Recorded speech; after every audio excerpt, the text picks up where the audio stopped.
वाढती महागाई आणि सातत्यानं वाढणाऱ्या इंधन दरांवरून आता राजकीय वातावरण चांगलंच तापू लागलंय।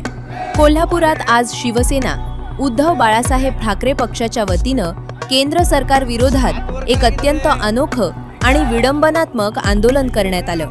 कोल्हापुरातील ऐतिहासिक बिंदू चौकात गोळा होत शिवसैनिकांनी केंद्र सरकारच्या धोरणांवर जोरदार हल्लाबोल केला।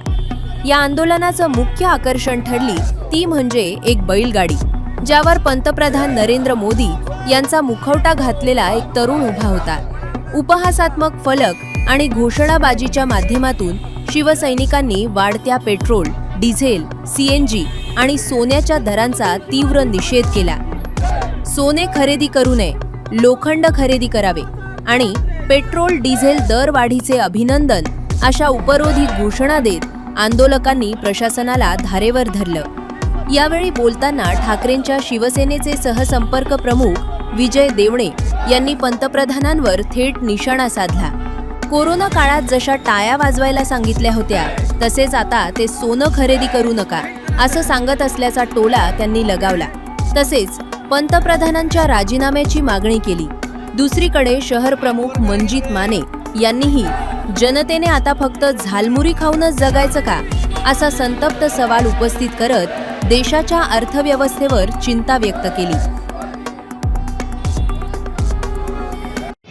खरं तर पंतप्रधानांचा चेहरा हा आशेचा चेहरा असतो, पण आजकाल पंतप्रधान बोलायला आले की लोक घाबरतात की बाबा ह्यो आणि आमच्यावर काय नवीन लादणार आहे। इकडे मंत्री बघितलं तर बुलेटवरनं कोण फिरायला लागले, कोण चालत फिरतंय, कोण ई बाईक घेऊन फिरताय।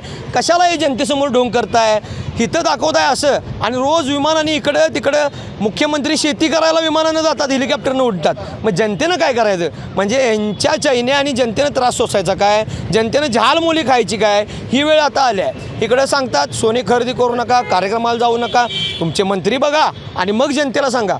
म्हणून हे आंदोलन होतं।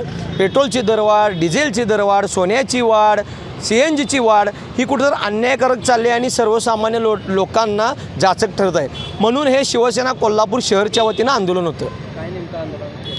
आंदोलनात आम्ही एक बैलजोडी आणली होती। इंधन वाचवायसाठी जे आता मॅसेज द्यायला लागलेत ना, त्याला एक विडंबनात्मक म्हणून बैलजोडी आणली होती आणि त्याच्यावर एक आम्ही काल्पनिक स्वरूपाचे पंतप्रधान केले होते की आमच्या जनतेला न्याय द्या पंतप्रधान साहेब।